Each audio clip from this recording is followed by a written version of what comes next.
All right, guys, welcome to episode 16 of the InkPod Podcast.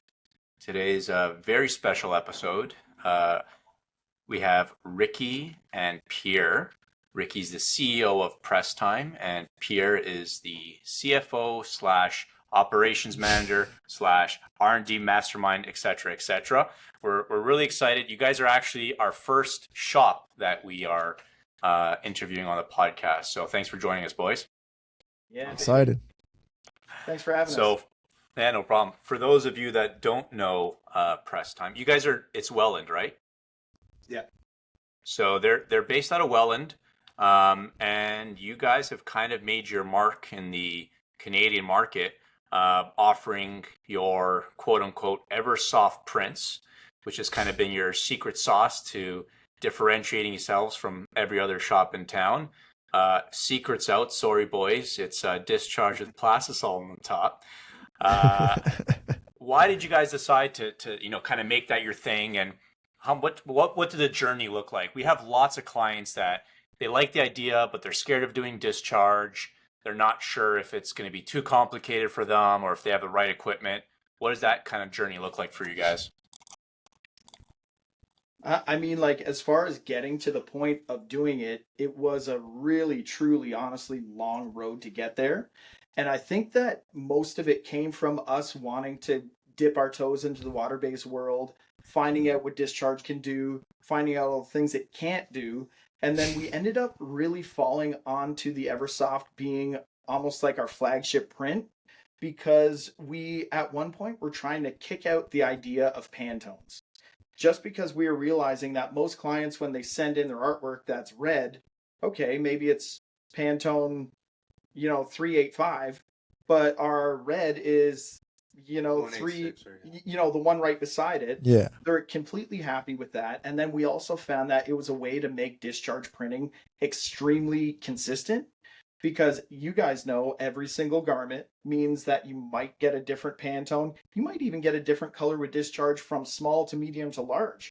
So this way, when we do it and then you put that plastisol on top, it still has an extremely soft hand feel, but you're getting those consistent colors, and we can reproduce it next time. If you're out on tour and you need 1,000 tees now and then 1,000 tees later in the tour, chances are we're going to be able to make it look exactly the same as we did last time. Whereas if it was just straight discharge, it could be a problem. I mean, on the technical side, that's where this guy can tell you all about that. I think, Pierre, what does that look like? Well, I mean, we cost Rick a lot of money. Let's just say that. And that's the thing. And I'll always reference Jesse from Mitsui. He's the one who has coined the term that this is a risky print, and it is. But, if you look at the print itself, it's basically a cheat. It's the best cheat in the world. Best print, easiest print is on a white t-shirt. You can print wet on wet all day on a white t-shirt. So make your black shirts white. But then comes the problem of water, right? So, yeah, removing all your water, and not blocking it in with the plastisol is your main concern. So your dryer has to be dialed in, your mixture of discharge has to be dialed into what your dryer is too. So it's like understanding additives, EOM, EOM of your plastisol, EOM of your discharge. Flashing. We've even messed with the squeegee durometers to a huge degree of figuring out what we think is going to be best, and we'll roll with one for, say, 3 months, and then we're like, oh, actually, we should be way softer or whatever it is. Yeah. And so it's all a factor. The cool part was, I mean, COVID was basically the problem that basically has minimized now our Eversoft prints because of all the redying of garments and stuff like that. So now it's riskier to just call upon any garment to be able to do this. We actually used to do it on hoodies, right? So some hoodies that have an outer layer of cotton all day long. We would do 9 colors, we would do 10 colors Eversoft all day long.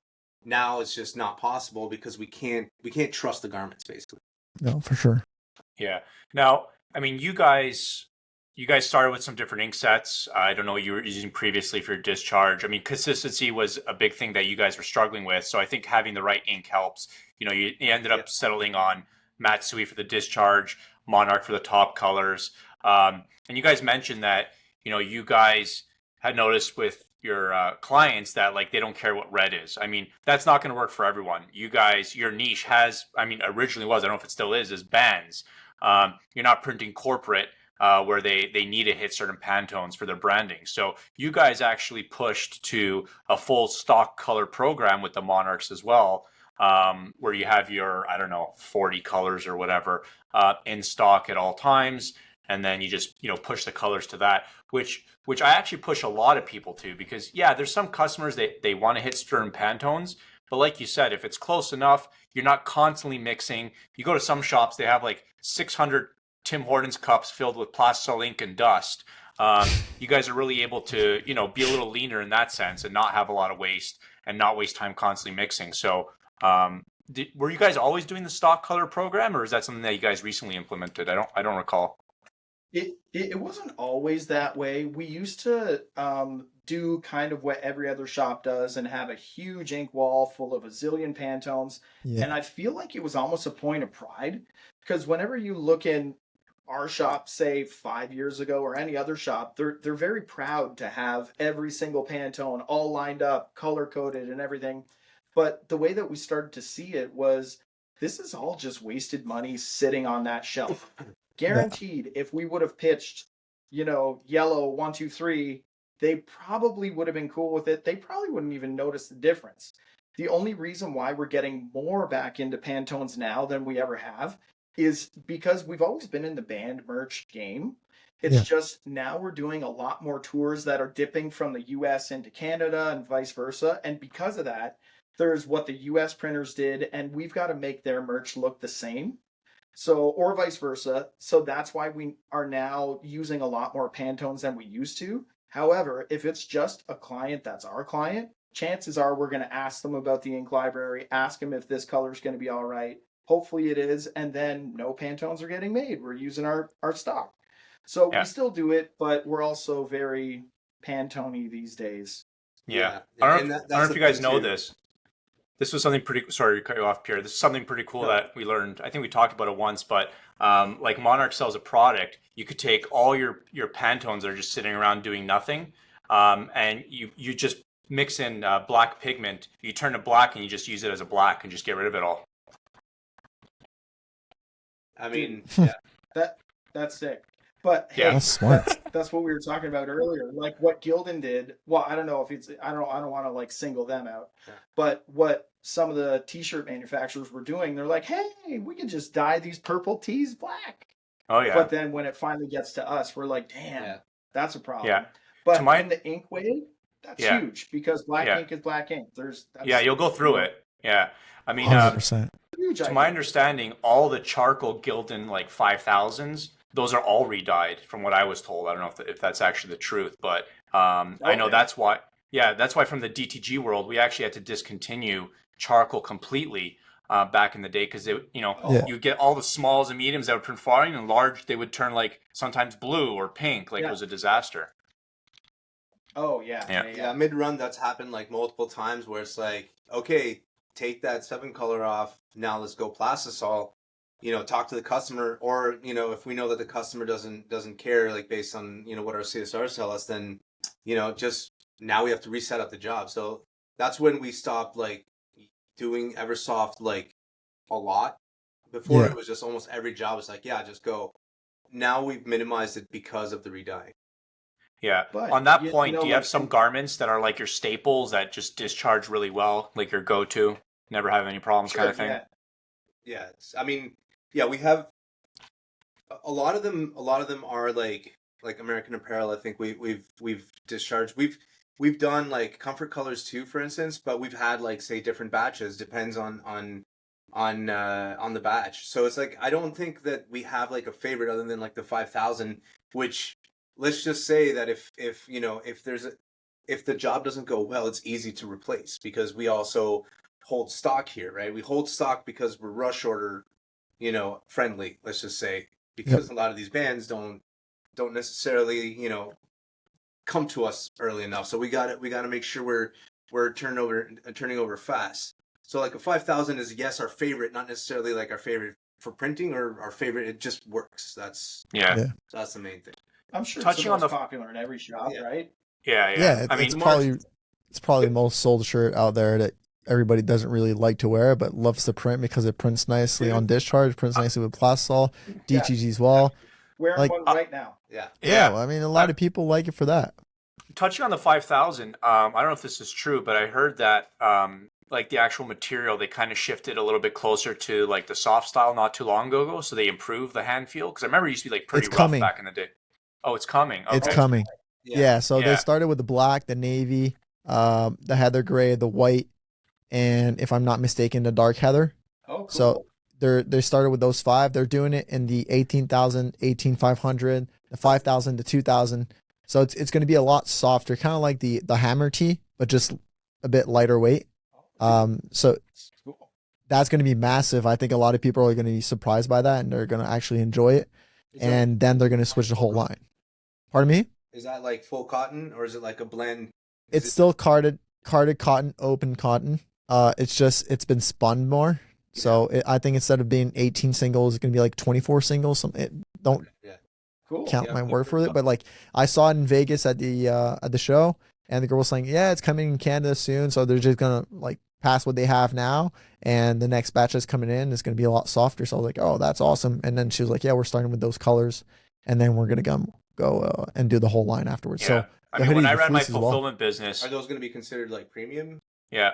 Probably. Not even. Same price. It's like they're just shifting the product line into doing it this way. Yep. Yeah, man, that's really smart. I was gonna say I haven't noticed at all. But No. I'm not handling teas all that much, but maybe obviously it's because it hasn't come to Canada yet. Exactly. I think it's going to come in the next few months. So it was coming out in the US first, and then slowly but surely coming here. I mean, Sanmar US is buying the most, and then Alpha and everybody else is following. I mean, when we started with our POD business, that was the garment we started with.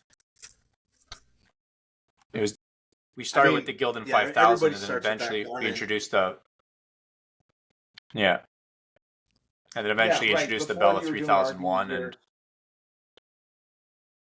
I feel that that's the thing too. Is like, it's the cheapest garment for people to make money off of, and it's also the cheapest garment for people to get shirts printed on, right? Because you still have your margin. You're not going to go over the top for whatever. So depending on your clients, some of our clients are super picky about what they want. It has to be Canadian made or whatever. Yeah, they want that quality there, and they're willing to pay the price. And a lot of people, they don't even care. They just want the shirts so they can sell, right? So I think comfort colors again, your market is a nice step in the right direction.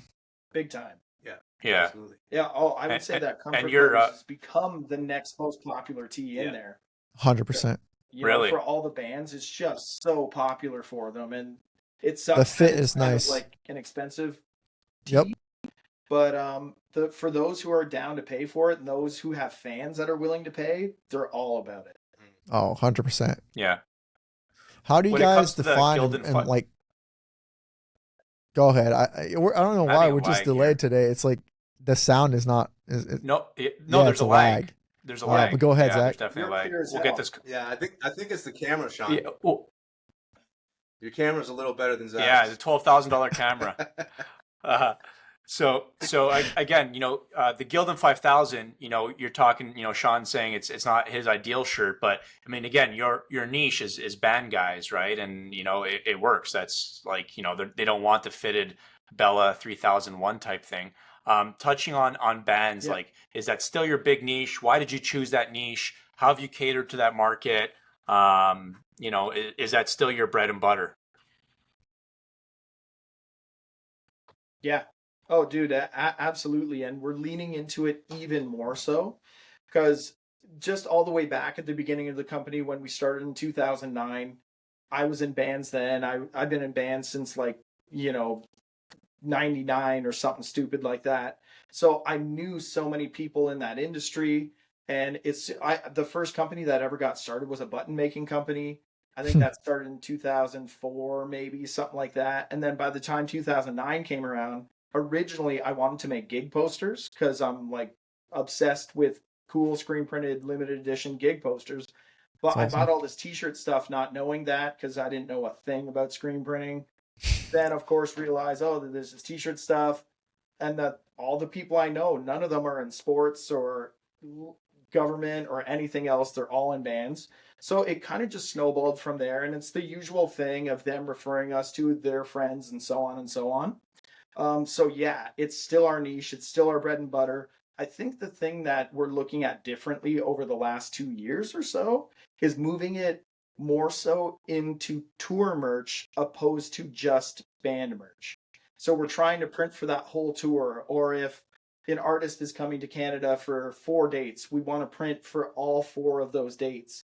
That kind of stuff, instead of just like, a band here and there. And don't get me wrong, like, we're still in love with printing for all those people, all those bands, and all those things. But I think the tour merch is something where we can fit in Canada, where Yep. we know that we can do it well, we know the industry well, and we can supply them with things that they're already, maybe they're not even thinking of, that we're bringing to the table from them, like offering a POS system or making sure all their drop shipments are happening on time and working with management to make those things happen.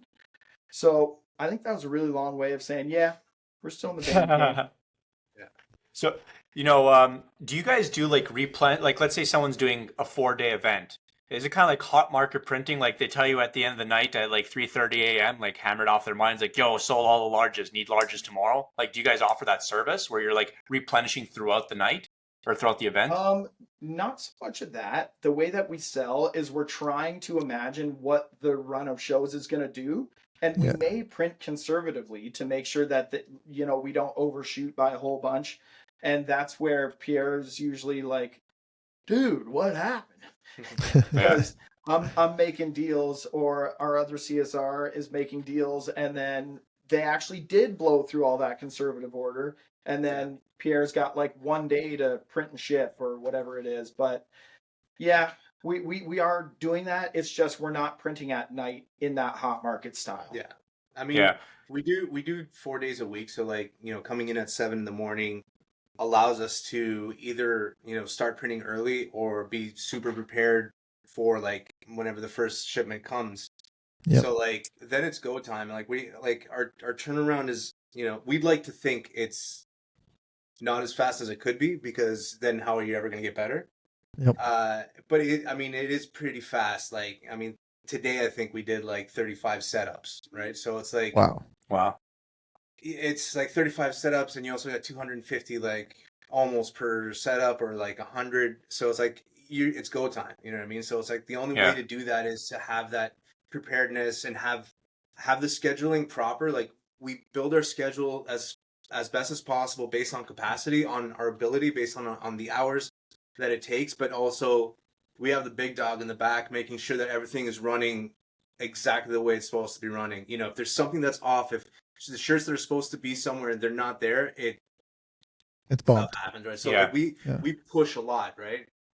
Have you guys seen DTF creep into that tour model? Because if it was me, if I was, running that business, what I would do is literally just print, 5 or 6 or however many designs, and have a bunch of them like pre-done. And as it sells, boom, he press the next. He like literally have a guy just banging out there. So you never have, overstock in anything. You can customize colors. Like, hey, we could have this shirt in 3 colors instead of just 1, because those shirts are selling for like, I don't know, $50 a pop. But they're like, Yeah. I love this print. I'll grab the black. But I'm sure if you had a sport gray or a navy available, they'll snap those up too. You know what I mean? Do you mean somebody actually doing it at the concert? Totally, yeah. Like as one sells, it gets Live printing. live printing, boom. Because it only takes 15 seconds. You got the transfer, boom. He press next, and that way you could offer like all sizes, all colors. You'll never have overstock, and then you'll never have shit run out. Like you're just constantly pumping. Yeah. To be honest, I'm sure that something like that could work. But some of the bands that we print for are, say, doing like 20 dates across Canada, and I ain't going.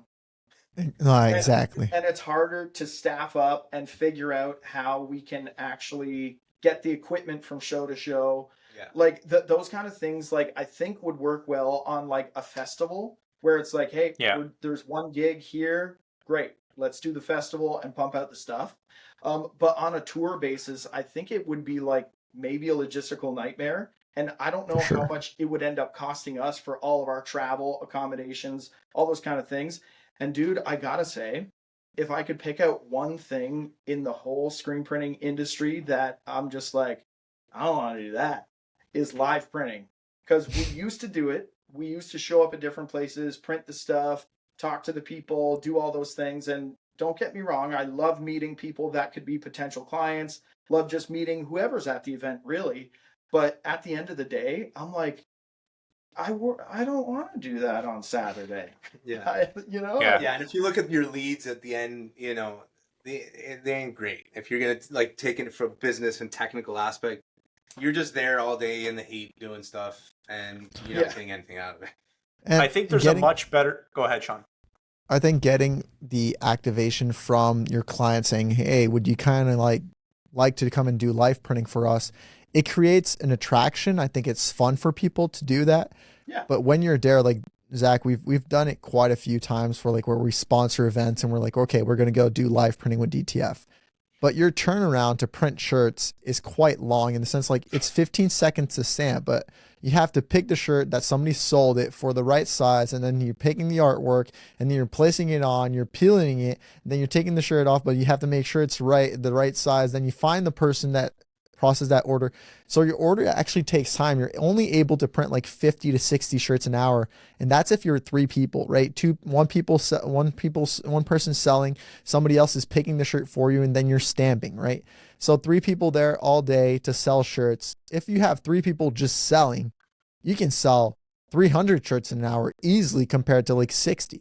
So it just depends like what you want to do. But the attraction of just like being there and doing live printing does attract a lot of people. So what we do oftentimes now is like we pre-print a bunch of stuff, and then we do like one shirt that's like an event shirt that we sell more expensive on the event. And it's like, well, we print that live for that event. And that works great because we have people there just selling stuff that's pre-printed, and then the live shirt too. So I've done that before. Yeah, and that's a really smart way to go, man. yeah. I think it's fun. I think for us, the effort that we would make, like, we have to feed so many people. We need to see where we can get the maximum profit for the amount of effort of like literally staying home and making more money. You know what I mean? Yeah. You're talking about getting leads from shows, and I think there's a much more creative way to do that. Do you guys print inside neck labels? Yeah. Yeah. For customers as well? Yeah, I mean, never for ourselves, only for like, that clothing brand, or there's the odd band or artist that does want it as well. Yeah. But yeah. So, I don't know if you guys have heard of this technology. It's called the tag bot. We started selling it maybe about a year ago. And basically it prints the inside neck tags in line with your press. So it doesn't slow it down at all. And, when I first saw that technology, I was like, oh, dude, I would literally try and upsell neck tag to everybody because you're not touching anymore. You're not putting on the rapid tag or whatever. Yeah. I would try and sell that space. Even if you're at like 15 cents, you're making money, or 25 cents. And then if you opt not to print the inside neck tag, well, on goes press time with my fucking phone number. And, I feel like that's a really good way to get leads. It's like, you want this space, you got to pay for it, man, or else we're promoting our company, I don't know, that I thought of like a really cool way. Like, imagine every shirt that goes out, and unless the customer's paying for it, you got press time. I mean, how many inside neck tags do you guys print a year, if you were to guesstimate? I don't know. I'd have to look at our KPIs, to be honest. I don't. Probably somewhere's in the range of 20,000 would be my guess, because we have 1 or 2 clients that do big volume, and they get a shitload. And then we've got all of our other like smaller brands that do like 100 pieces, 200 pieces. And of course, those all add up as well. Yep. But yeah, like I'd say that number's pretty not like a tremendous amount compared to other shops where you see them loading it on a rapid tag or using the tag bot like crazy. Mm-hmm. Like 20,000 spread out through the year would be my like guess. I don't know. What about you guys? What do you think? And how are you doing your neck tags right now? Are you running them on like a rapid tag, or do you run them back on the press on a sleeve plating? Like, what do you guys do? We do hospital transfers. So we print our tags on way too much the, labor in that. That's way too much labor. Yeah, it is. That's why we don't necessarily upsell. You should buy a tag bot. I'll follow up this with a quote. Okay. It is more work. I think that the product is undeniable. I don't know if you guys could, have an opinion on that. A printed tag, I don't think that there's a conversation that the transfer tag looks better than it. 100%. But No. on the other hand, you're totally right. It is way more labor intensive. I think the best looking tag is going to be DTF. To be honest, now you can do whatever color. It looks like a transfer tag from screen printing. Yeah. And then you can do whatever, right? Whatever color you want. And then you're going on like a black on shirt. Fleece, like fleece Yeah, on the fleece- inside, Fleece looks great. Solves that On a problem. white shirt, you want to print a black neck tag, then there's white ink that's going on the back of the white neck, like the white of the black ink. Yeah. So you don't see the black neck tag through. It like there's a lot of benefits to the DTF neck tags. Yeah. But yeah, I'd like to go in and dive as to how do you guys define and prioritize quality in your business? Like, is it the product? Is it the client? Like, what's the word quality? How do you guys define it? Because you guys have big success on that as well. Well, I mean, I think, like you just said, there's a few facets to that question, and yeah, there's quality in the people that are packing the orders, the people that are printing those orders. There's quality in that print. There's quality in the way that we're going to handle and manage that order and make sure it arrives to the client on time. So from the front end of things, it's all about trying to be as diligent as possible, making sure we're hitting up those clients, making sure that they're in the know. I mean, this is something where I think the company stumbled on way earlier, where we did more assuming than we probably should. They won't mind. Oh, we'll tell them later. All that stuff that I'm sure every single company has gone through. And over time, it's just like, no, they're way more happy when they're just in the know. They don't even care that it's going to be 5 days late or whatever it is, as long as they know.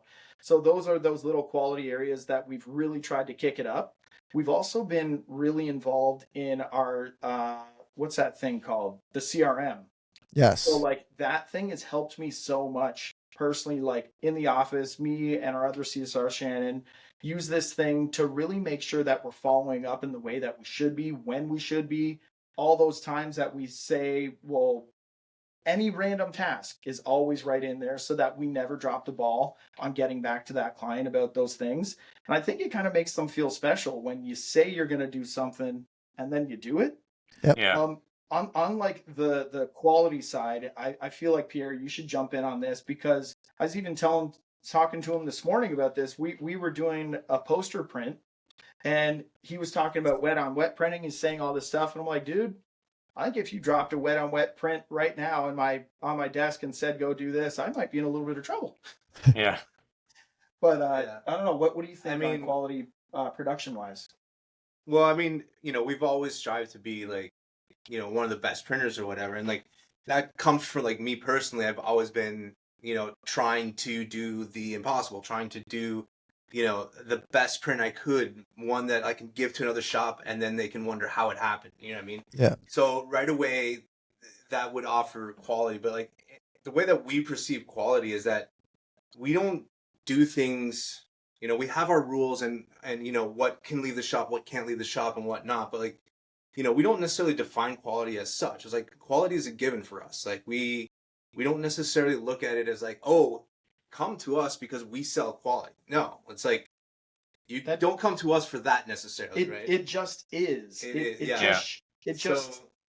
me, it should be unspoken. Oh, yeah. You don't? What? Yeah. Why wouldn't you offer quality product, right? So it's there are little things that I always touch upon when it comes to probably my OCD as a printer, where it's why are you guys doing that? Sometimes I'll see someone, because no matter what we say, no matter how many processes you have, if there's over 10 people working, someone's going to get tired, someone's going to get hot, something's going to happen. They're going to, you have to follow up with people, make sure that not necessarily doing the job, but they understand why they need to do certain things, right? So we can't offer an inferior product because we decided not to do something. So sometimes we have to be there and be oh, okay, why is the squeegee pressure like this? Or, why are you rolling or flashing like this? And because no matter what, you're always training. And now it's awesome because I'm being trained by our newest printers. Like they're like teaching me stuff. And, me and the other printer who were both managers now that we've stepped back, we're like, we can see all these extra things that we couldn't see. Like now, things have made sense in the past like 3-4 years that I have also been like, maybe we should take the printers out and let us print and they can see some things. You know what I mean? So yeah, it's an educational process that we kind of like bounce off of each other. That's what's good about you, buddy. He's even learning from the newest printer. Yeah. There you go. You get to grow, right? With people, the more people you get, the more you grow, and I think your business can only grow as fast as you want to grow. So, for sure. I mean, touching on quality, one of the easiest things I see that a shop can implement is ink quality. I go to shops that refuse. I'm going in there with like you guys are big Bolt users, and I just sent you a sample of Shock, Ricky. You'll get dinged on your visa for that. And that's my fault. Is Shock also a Wilflex product? Yeah, it's Wilflex Low Cure. It's the sister ink to Bolt, but it's specifically for cotton. It has a softer hand feel. Sean actually just ordered some gallons of that earlier today. It's really nice. I was surprised how nice it was. It looks like HSA. And so the crazy thing is, I'll have shops that are like, I go in there, opacity shit. They're printing everything through a 110. Sometimes they're on a base, print, flash, print. So they're hitting the base twice. And I'm going in there like, hey man, like your ink sucks. Like you might as well, print with peanut butter at this point. Like, why don't you try looking at, this Wilflex product that's going to smash what you're doing. And they're just like, no, I $350. If I got to go to $450, that's just way too much. And, Avient released a stat that a 5-gallon pail, generally the industry average is 18,000 impressions. Now, keep in mind, you guys are doing band merch, so you're not going to fall under that. It might, you might get like 12,000 impressions or something because your prints are larger. But let's say you look at 18,000 impressions and you divide that over, $450. You're talking about a fraction of a penny, right? So it's like half a cent or like slightly under. So for you to go to a better ink might cost you like 0.2 of a cent, but you're laying down less ink. You could print faster, do things like wet on wet, get better opacity, better hand feel, more detail because you could push it through a finer mesh.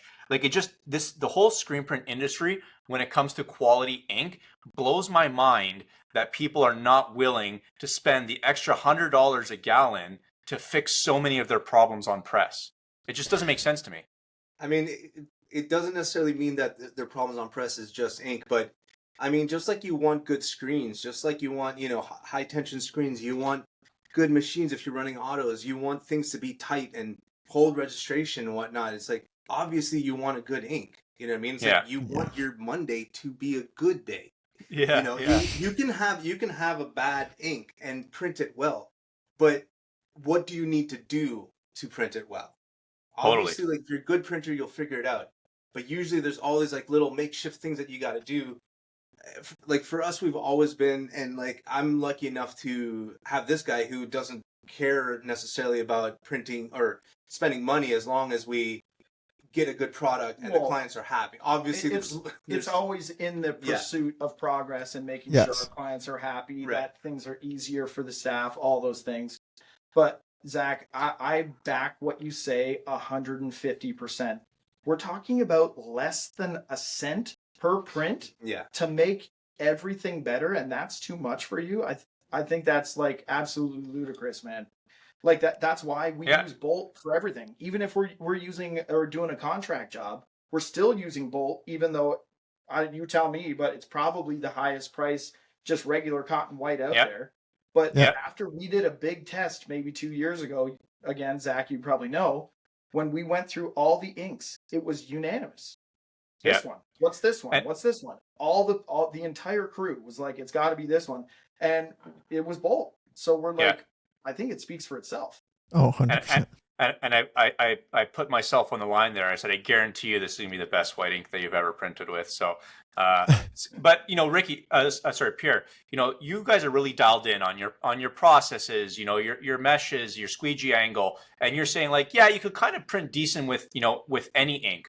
But if you look at some of these smaller ink manufacturers, the local guys, down and dirty contract inks, there's no consistency. So yeah, you get dialed in, but then, this week it's so much thicker. This week the opacity's off. Like they just, unfortunately, the smaller ink manufacturers don't have these like mega facilities where they're doing tons of testing on every single batch. You're not going to get the consistency. So even if you can get it to print good on that 5-gallon, well, like you said, this next Monday might be shit when you get your delivery because it's, there's a good chance it's going to be off. So if the shit ink, if the shit ink was consistent, okay, you'll make it work somehow. You're going to tweak it. Yeah. But when you're always getting curveballs thrown at you, it's not a fun process, by any means. You do learn how to like actually become a better printer with roll with the punches, become a better printer, yes. But like, we kind of have the, when we started out, especially when I started, becoming more in a managerial position, like my main thing, because I was coming from a printer, is we would just say to ourselves, it's like, let's build this company based on the printer's God. So it's like, make sure the printer has everything they need. Make sure they're comfortable. Make sure they have the best tools, the best inks, the best everything, because that is going to come back to the CSRs, going to come back to everyone, tenfold. So it's like, when we started doing that, I mean, to some extent it's pampering, but I mean, me being a printer, I can feel it. I can feel their pain when it's long days. I can feel, the heat. I can feel everything, no matter what. Even if it is hot, like I'm going to walk out and see what they're doing and spend a little time with them. So, I think that, Yeah. I mean, touching on, here's another thing too, just touching on, you're talking about heat. What temperature do you guys cure at? Are you guys able to drop it to the low temps to take advantage of the bolt? The problem with that, and you should probably field this question, Pierre, but we use Zach, what's the Vivid series of the Monarch? Oh yeah, that's the standard cure. It's not low cure. Yeah. So that's why, but part of the reason why we don't is because the shirt needs to spend more time in the dryer due to the discharge underneath and all those things.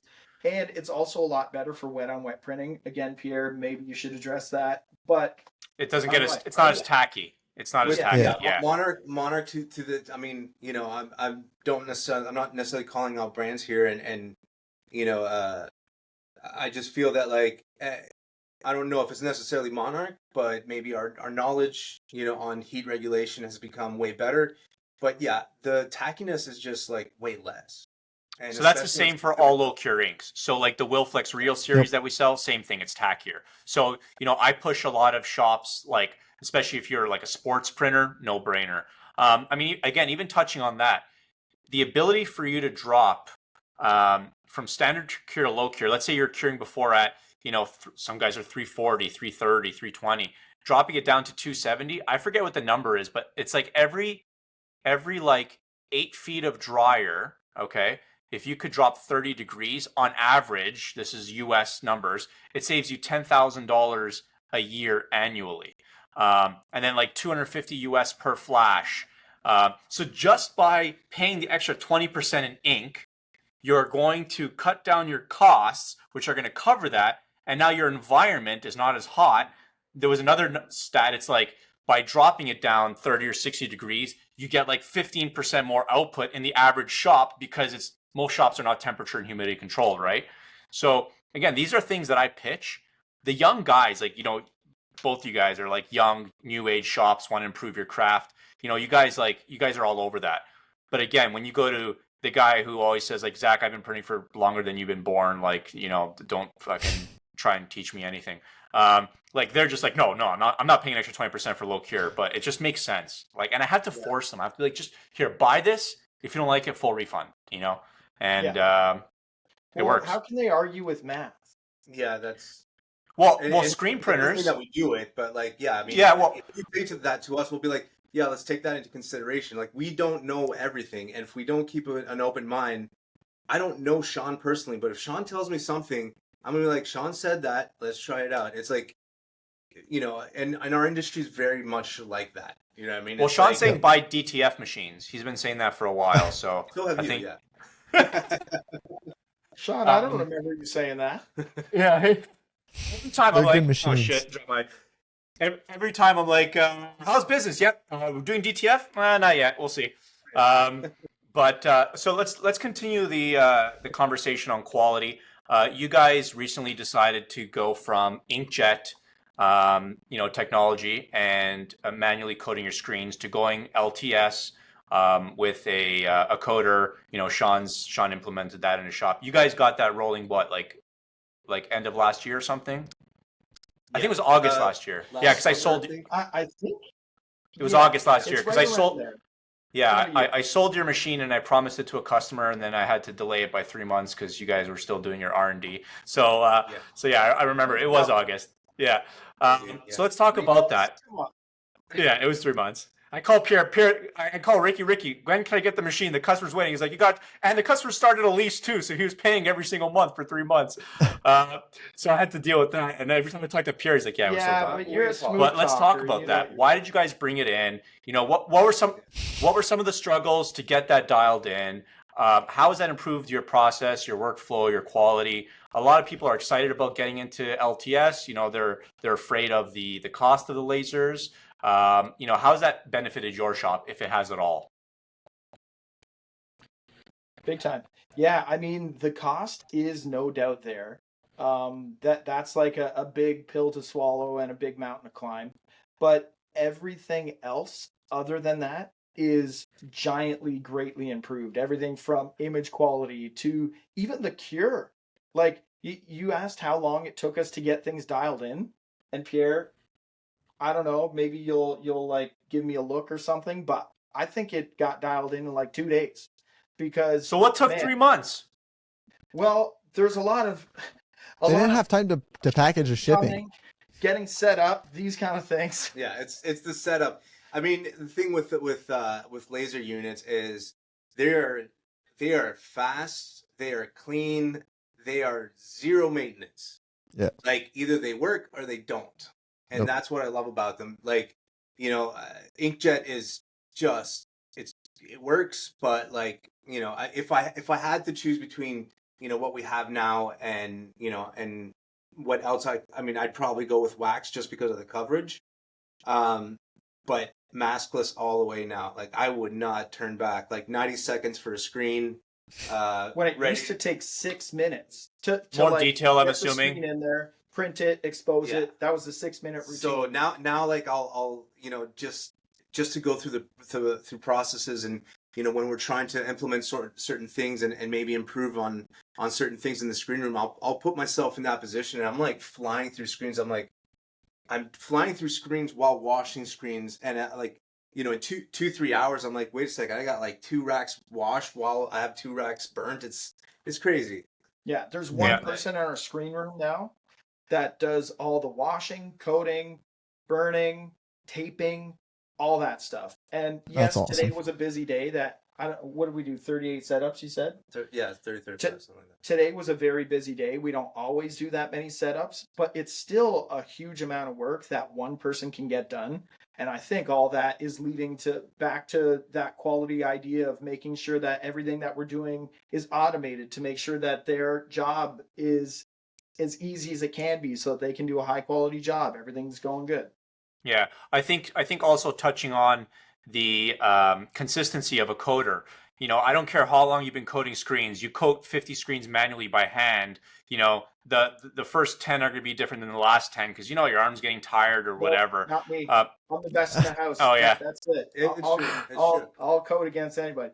Yeah. I'm kidding. Last No, time- you are right. Yeah, last time Yeah. I coded, I made a mess. I was like, I'm sorry. Like, I'll clean it up. So, That's Yeah. fun. So again, it's No, all about autocoders- consistency, right? Yeah. Totally. And Oh yeah, if we didn't some have that coder for the laser, you're finished. Yeah. You're toast. Yeah. some customers get annoyed because they want to buy a direct to screen system, whether it's laser or wax or whatever. And I'm just like, I'm not going to sell it to you unless you buy a coder. And they're like, well, why? I'm like, because you need it. Like, it's so important. If you're going to make that investment, invest a little bit more and get the coder. If not, it's just a pain in the ass. And then, they think I'm upselling them, and I'm just trying to save you from like losing your hair. You know what I mean? And Are I'm you trying gonna to tell upsell me you. that are you gonna tell me that I need to have at least like 17, 18% EOM on my screens? I'm trying to Yes. save on ink here. I want like 9% on my screens. I don't Yeah. want to deposit any ink on there. I mean, right? That's your That's guy. That's the it, guy who doesn't want to buy the nice ink. He's buying cheap ink and doesn't have EOM on screen and doesn't for yeah. rotation around the press to It's try to make it white.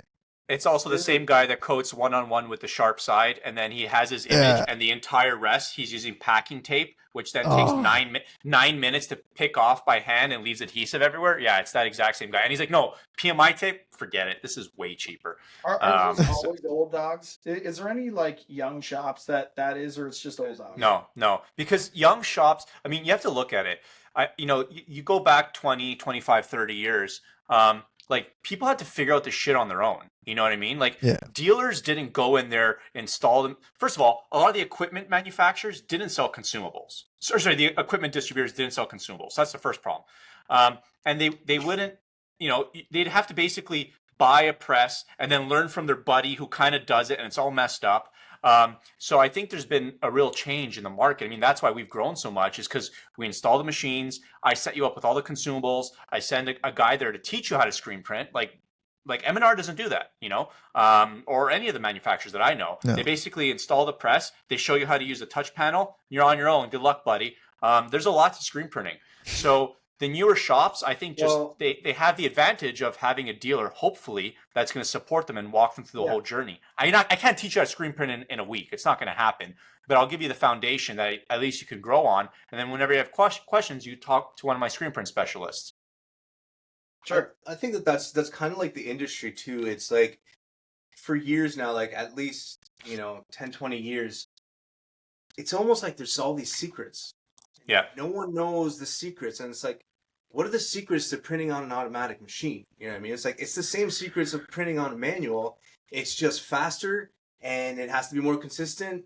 You know what I mean? There's no like extreme secrets to it. You know what I mean? Like, but the old school guys. Yeah, the old school guys, they think it's a secret. Like when I first started dealing with some of these old contract shops, the first time I go there, they'd be like, "Sorry, Zach, I don't let anybody into production." And I'm like, "Why?" They're like, "Oh, we're doing stuff that nobody else is doing." I'm like, "Really? Like, Yeah. Would you have robots printing back there?" Like, I just don't get it. And then eventually, the relationship grows, and they're like, "All right, let me show you what's going on there." And then I'm just like, "Okay, it's a bunch of horse shit. There's nothing special going on here at all." Yeah. But again, that mentality of like back then, guys would have to, there was no internet, there was no like, sharing on social media and all this kind of stuff, and trying to help shops. It was like, if you could figure out how to screen print, like guard that, like it's a secret. You don't want anyone to know, it's how you're doing I it. mean, I do get that from way back in medieval times. You don't want somebody else becoming a blacksmith because then maybe you're going to get your head chopped off. But the thing is, though, that I feel like the reason why it's never a problem for me or people from our shop, mostly Pierre, to be honest, sharing these kind of secrets is because the fact of the matter is you still got to do it. Yep. Like you've got the info, the knowledge, you think, go do it. It's way different in practice than just trying to consume that book knowledge and then going out there and doing it. Like the perfect example for me is I'm trying to make kick-ass pizzas at home. The guy shows me how to make the dough. He's showing me like step by step. My dough doesn't kick ass. It just doesn't. Yeah, exactly. Like I got to get there.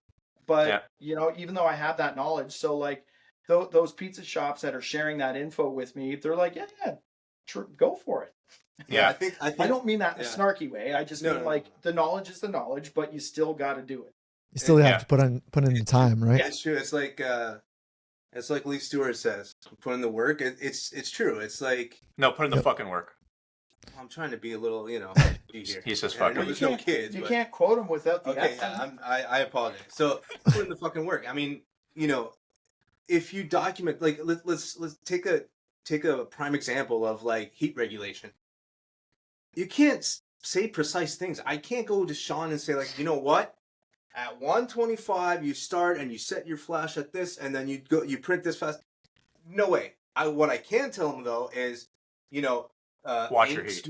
Inks will be viscous, from here to here. Then they start gelling at this, and that's all math, and that's all, it's all over the internet. All this stuff is on the internet. I don't have to say anything, But with that regulation, if you don't understand, the simple thing is like you apply more heat more frequently and at more intensity, it's going to get hotter. Totally. So do the opposite. You know what I'm saying? Yeah. And look at your pallet temps. Look at your garment temps. Look at your substrate temps. Try to find that sweet spot where you actually understand, that, when my pallet's, 120, my garment might be 135 or whatever it may be. You know what I'm saying? And understanding those little things is what gets you ahead, because, if you're going to have a shop and you're going to be rotating an auto press, 3-4 times, as you said, to get a perfect white or whatever, you might as well call it a day, because eventually you just bought the good ink. It's true. Dude, I'm not lying. I have clients that are printing under 100 units an hour on an auto because they're flashing after every color.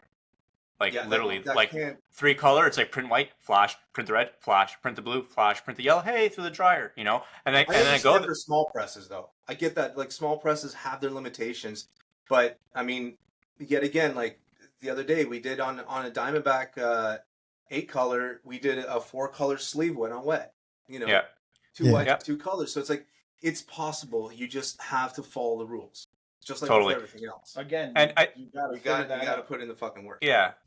Talking about the sharing of knowledge, Avid Apparel, Jesse, like perfect example. I have an open door policy with that guy. If a customer wants to see the Mamaki DTF, he spent like 1.5 million on Tajima embroidery machines, screen print presses, whatever it is, he basically like if you want to come, just shoot me a message on the way and like open door. And customers are always like, wow, I can't believe he's going to let me in here. Because like what you're seeing there is not what makes him successful. What makes him successful is he's a fantastic entrepreneur and salesperson that can close any customer. And he offers a service that very few people in the country do. So I think that the industry, especially like, again, the young guys, they're open to sharing that, like Pierre, like you do some consulting on the side. If you were doing that with like these old school screen printers, Rick would be like, you're dead. You're telling people my secrets. But like Ricky knows, like, dude, like what you're doing is not what makes press time. I mean, it's a big portion of it, but it's everything. It's everything that comes together and what you guys provide to the industry that makes you guys successful. Not that you're doing discharge with plastic on top, So exactly, yeah. Thanks, buddy. Hey, and with the success that you guys have, obviously you've grown a lot. And like for me, the growth of the business is probably the hardest thing to do, right? So how have you guys implemented lean manufacturing with the team and kept a nice like mission and everybody in the team happy while growing, right? Because you start with people that feel that they made the business in the sense like they help you grow it, and then there's more people adding on and all that. And how do you make it to where I feel like now Pierre has a managing role and he's helping into that, especially having the vision that you have of like the more you learn, the less you know, right? I think the main thing is, and that this actually stems from Rick, if anything, it's like his vision of what he wants the company to be. Like I tell him, like, dude, like we're best friends. Like literally, Rick married me, so he married my wife and I, right? So it's like we're not married. Oh, I didn't know that. Really, I did not know that. I thought you guys were actually married. So yeah, I mean, and we had a substantial partner too here who, because we were 4 people back in the day, right? So it was Ricky, Tom Ventresca, who now is part of Quite All Right, a design company. He was the manager here. Me and him worked on like sepping and trying to pull off all these like weird prints and everything. So like him and I were like a core here, and then he moved on to bigger and better things for himself, and I had to take on the role. And I mean, the whole lean manufacturing thing too is like, I kind of fell into the role of being a manager, which is, for me, I basically did not want to be an asshole. Just truthfully, I was a printer. I did not want to be treated like an asshole. I didn't want to treat anybody like an asshole. Yeah. So starting like that, having the care for the people and wanting more for the people, I started implementing processes and trying to like make people's lives easier with different things, either it's knowledge or tools, or asking like the questions like, hey, how are you? Like, what do you need? Just a simple thing like that.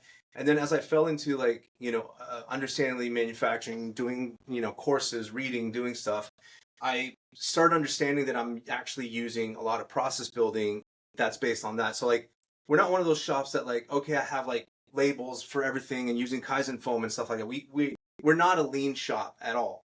But we do have there's lean-ish.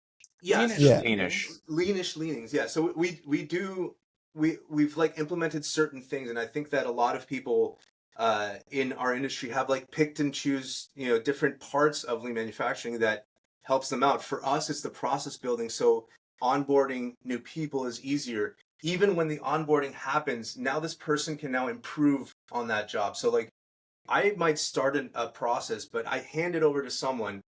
Their next responsibility is doing that process and possibly improving on it. And when you actually work with people, it's gonna get better. If you go in and say this is how it's done, because I have an old guy here, an old screen printer, and this is how he's done it. No. Who can print faster here? That's the way we print. Who can print better here? That's the way we print. Who can code better? That's the way we code. Why would you ever do anything different, right? So totally. I have to talk to these people that work for us and see what they want. Rick wants them to be happy. He wants them to be comfortable. We want them well paid. We want ping pong tables or whatever we want. We want to create that environment that people want to be happy here, like coming in on a Monday morning and being able to produce the cool products they get to produce, right? So I think that that's the part of the lean manufacturing implementation, using PDCA, and just practicing Kaizen as much as possible. If like these are just like little terminology tidbits, basically.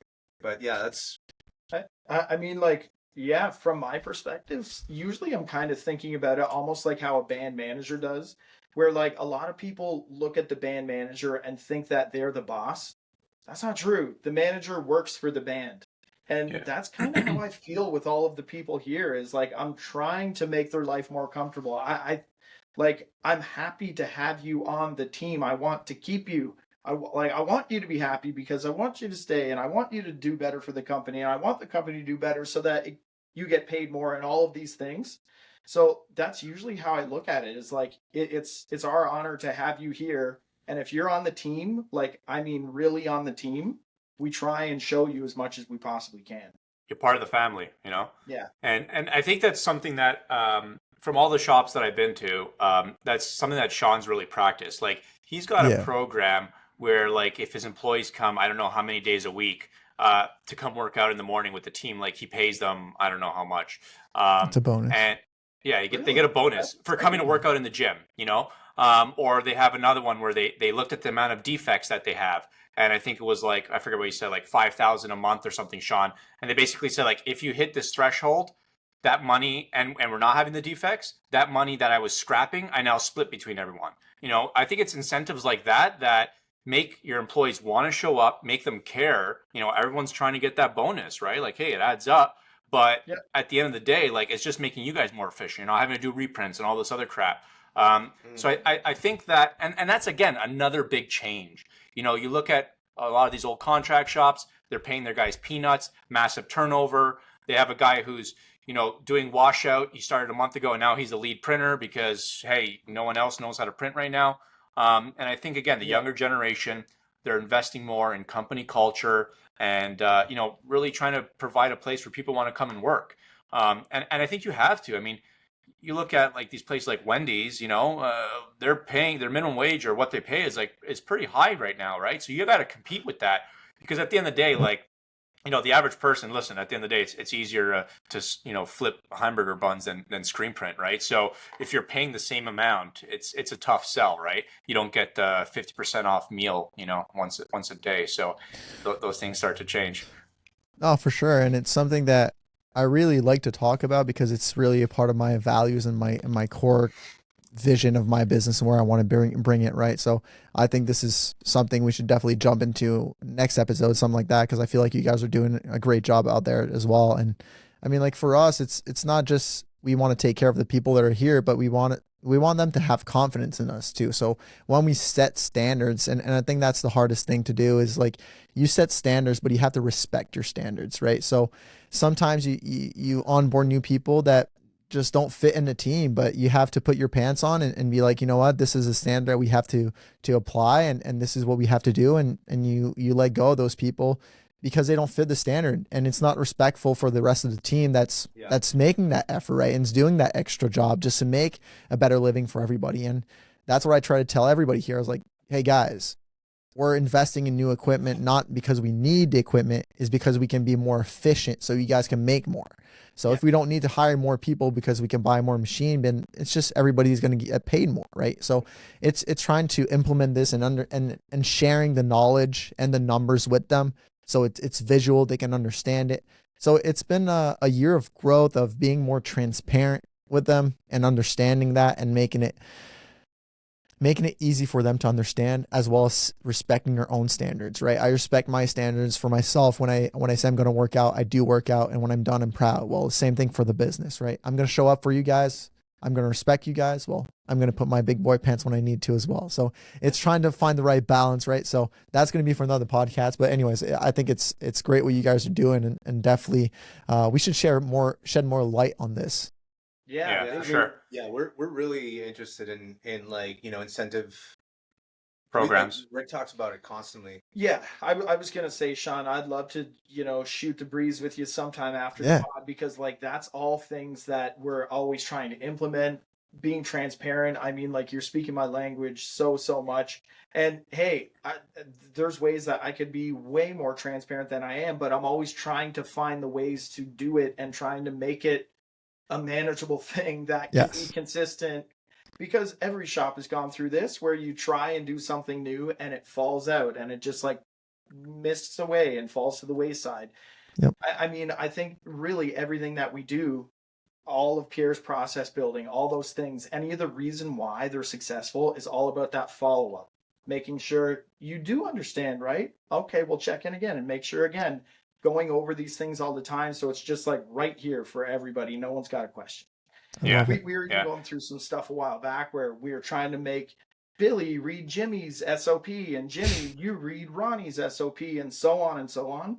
It was tough to keep up with because we got hit with like an insane wave of tour merch. We're like, nah, we can't read today. But those are the type of things that, like, if we could keep up with that, I think everybody would have a really clear idea of what it is that, Bob goes through compared to what it is that Pierre goes through on a daily basis, and offers a little bit more empathy as well. Oh, I agree. Yeah. So, I mean, you guys, we're talking a lot of screen printing, but that's not all you guys do. Like you said, you print posters, and you guys also have embroidery. I'm starting to see more and more screen print shops that only did screen printing get into embroidery. Like Avid, Jesse, again, he said he wanted to dip his toe in embroidery. He bought 2 12 heads and 6 8 heads in a single. And he's like maxed that out pretty quick. Like, he's outsourcing right now, like that's he can't keep up with the volume, and he's got no space. Leagues underneath. Yeah. Oh, Jesus. Yeah, he literally said, I want to dip my toes in embroidery. I'm like, okay, what do you need? I think it's like an 8 head in a single. He's like 2 12, 6 8s in a single. I'm like, all right, this is maybe in the US dipping your toe, but definitely in Canada that's a good sale for me. I'm eating steak that Friday. But yeah, if you're talking embroidery, like, why did you guys decide to bring that in? How is that going for you? Do you see growth in that area?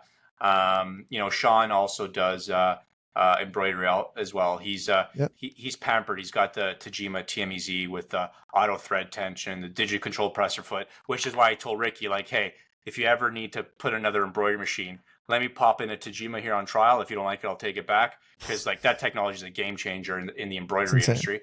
So how is that going for you? Does it go well? Why did you bring it in, and do you see that area growing?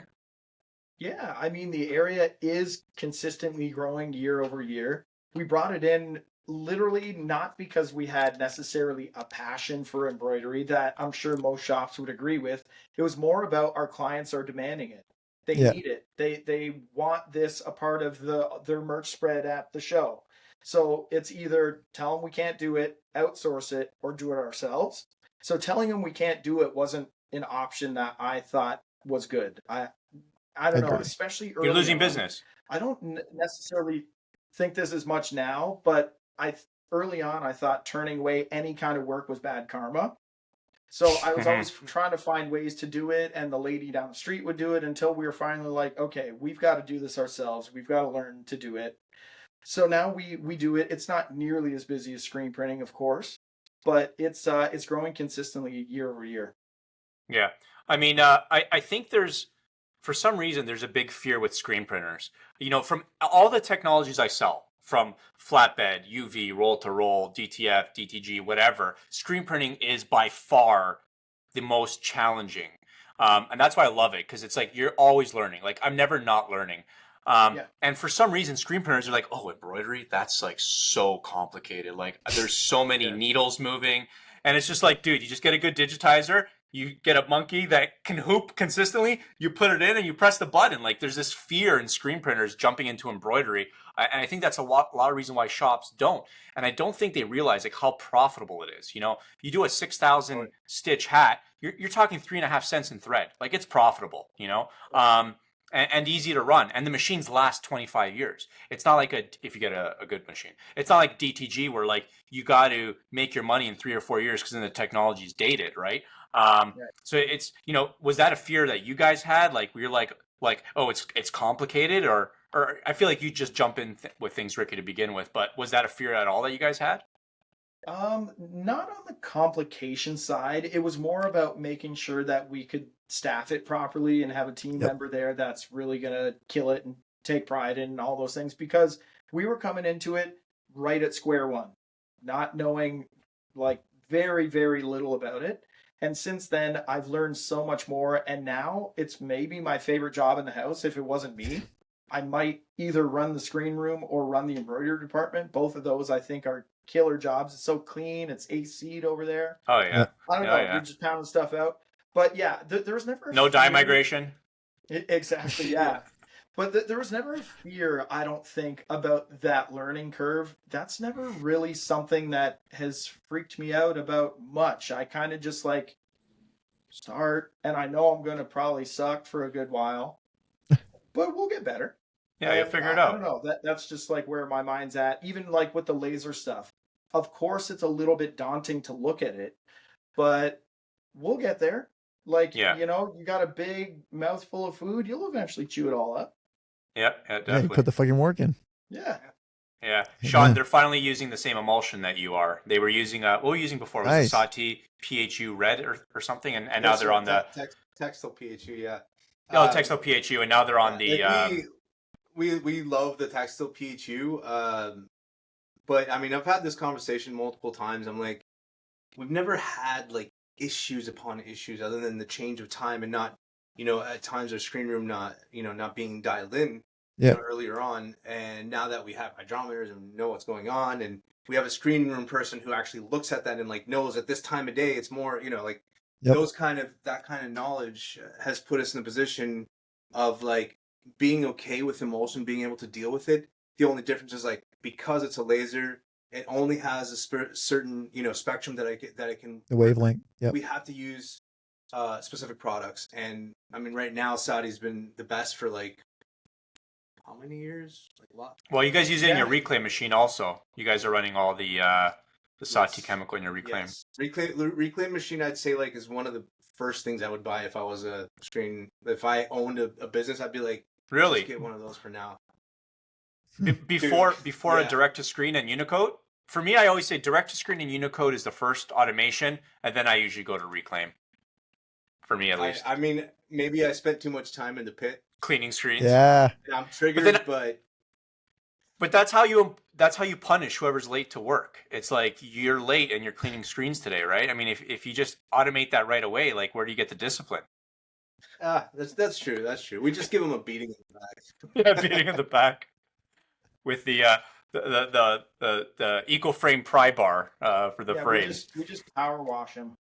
Yeah, Yeah, there you go. I mean, just like, I think that if anything, one of the best things that we've ever done for our business, and to be honest, for the person back there, is just automating the place where they can just one person listening to a podcast, working away, but like actually producing a lot, not necessarily like, holy shit, there's screens upon screens that are coded, everything is calculated. Like, we also like built this kind of calculator when we were training them, and we kind of kept it just in case we need to train someone else. But it's like, it calculates like how many screens how many 230s you're gonna need in the next day, in the next 3 days, in the next week. Therefore, Oh, you that's know what awesome. to wash. So it's like, and from then on, yet again, going back to lean, this person has perfected the screen room to the extent that I don't go in there ever. I don't ask for things. I press a button that says priority whenever I need something. You know what I mean? Like, no, I don't have to worry about it. You know what I mean? When you have a Totally. person that's that special and you're equipped, it's so like freedom. It's freedom. it's the blend of automation and process coming together and actually working. Well, and you know what? I mean, look, That's people, why I've like you never said, been they shy. move on to some people move on to bigger. I mean, you said bigger and better, but I feel like working at Press Time would be pretty sweet. But they move on to other things, and to then bring someone in without the automation to learn everything is a pain in the ass. Or like I have some customers, I'm not over exaggerating. Yep. They don't use color systems, Pantone mixing systems, right? They have one guy who's been there for 20 years that mixes by eye. And I'm like, what happens when this guy goes on vacation for 2 weeks? They're like, oh, well, we try and have him mix everything in advance. I'm like, okay, what about all the rush jobs? I know, it's always late. It's like, just get a mixing system. Like, your problems are solved. And I don't care how good you are. I don't care if you've been doing it for 60 years. There's no way you could consistently mix Pantones from one batch to another. Like, I just don't believe it. No chance. Yeah. Chance.